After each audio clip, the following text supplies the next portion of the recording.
আরজিকর কাণ্ডের আবহে ফের রাজ্য মেডিকেল কাউন্সিল ভেঙে দেওয়ার দাবি জানালেন চিকিৎসকরা।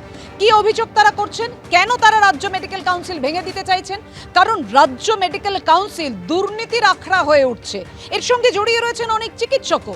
ঠিক কি চাইছেন চিকিৎসকরা? কথা বলবো, আমাদের সঙ্গে রয়েছেন আমাদের প্রতিনিধি সন্দীপ সরকার। সন্দীপ,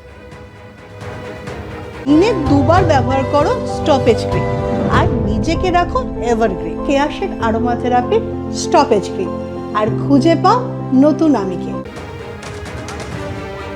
দেখো, এই মুহূর্তে আমরা দেখতে পাচ্ছি যে রাজ্য মেডিকেল কাউন্সিলের ভেঙে দেওয়ার ইস্যু নিয়ে যারা আজকে স্বাস্থ্য সচিবের সঙ্গে দেখা করতে গিয়েছিলেন, অর্থাৎ জয়েন্ট প্ল্যাটফর্ম অফ ডক্টরসের সদস্যরা, তারা বেরিয়ে এসেছেন। তারা স্বাস্থ্য সচিবের সঙ্গে দেখা করেছেন এবং স্বাস্থ্য সচিবের সঙ্গে দেখা করার পরে তারা এই মুহূর্তে বেরিয়ে এসেছেন। তাদের দাবি হচ্ছে যে এই রাজ্য মেডিকেল কাউন্সিল দুর্নীতির আখড়া, এই কাউন্সিলকে দ্রুত ভেঙে দিতে হবে। আমি একবার কথা বলে নেব, আমার সঙ্গে রয়েছেন চিকিৎসক মানস গুমটা।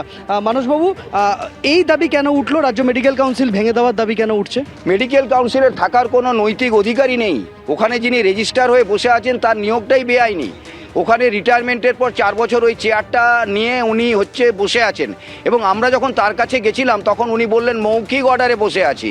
ফলে এটা তো একটা প্রথম পার্ট, যে রেজিস্ট্রার তার নিয়োগ সেটা বেআইনি এবং মৌখিক অর্ডারে উনি ওই চেয়ারটাতে বসে আছেন। এটা গেল এক।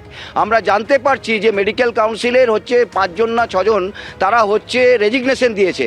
আমরা জানতে চেয়েছিলাম যে সেই রেজিগনেশনগুলোর হাল কি, সেগুলো কি গৃহীত হয়েছে, তো সেটা সম্বন্ধেও তিনি সঠিক উত্তর দিতে পারেননি। আমরা দেখতে পেয়েছি যে মেডিকেল কাউন্সিল থেকে একজনকে ওই ইনফেমাস কন্ডাক্ট তার জন্য বহিষ্কার করা হয়েছে, এবং আরও 2-3 জন সদস্য তাদের বিরুদ্ধে সিবিআই, ইডি এবং চলছে। ফলে এইরকম একটা অনৈতিকভাবে পরিচালিত মেডিকেল কাউন্সিল থাকার কোনো দরকার নেই। এরা কি বিচার করবে চিকিৎসকদের?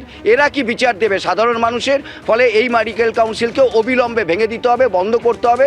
হয় নতুন নির্বাচন, না হলে চালিয়ে কোনো অ্যাডমিনিস্ট্রেটর দিয়ে মেডিকেল কাউন্সিল চালাতে হবে। এই দাবিগুলোই আজকে রাজ্যের স্বাস্থ্য সচিব নারায়ণ স্বরূপ নিগমের কাছে তুলে দিয়েছেন জয়েন্ট প্ল্যাটফর্ম অফ ডক্টরসের তরফ থেকে। বিভিন্ন চিকিৎসক সংগঠনগুলির যারা প্রতিনিধিরা এসেছিলেন তারা একযোগে ডেপুটেশন দিয়েছেন, এবং ডেপুটেশন দিয়ে তারা স্বাস্থ্য ভবন থেকে সবে বেরোলেন। যদিও এ বিষয়ে এখনও স্বাস্থ্য দপ্তরের কোনো প্রতিক্রিয়া বা রাজ্য মেডিকেল কাউন্সিলের কোনো প্রতিক্রিয়া মেলেনি। ধন্যবাদ সন্দীপ তোমার।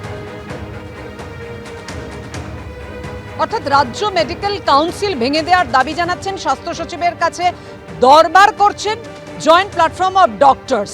অর্থাৎ এই যে দুর্নীতির আখড়া হয়েছিল রাজ্য মেডিকেল কাউন্সিলে, তারা চাইছেন। কি বলছেন চিকিৎসক অপূর্ব বিশ্বাস সরাসরি?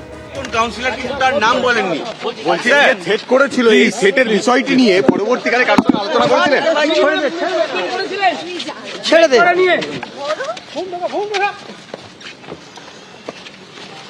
আপনি কোনো অভিযোগ করেছিলেন?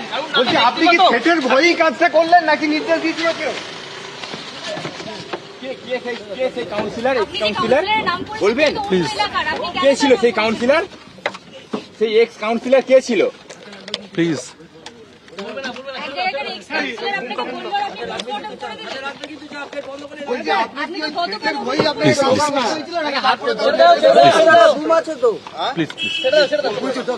প্লিজ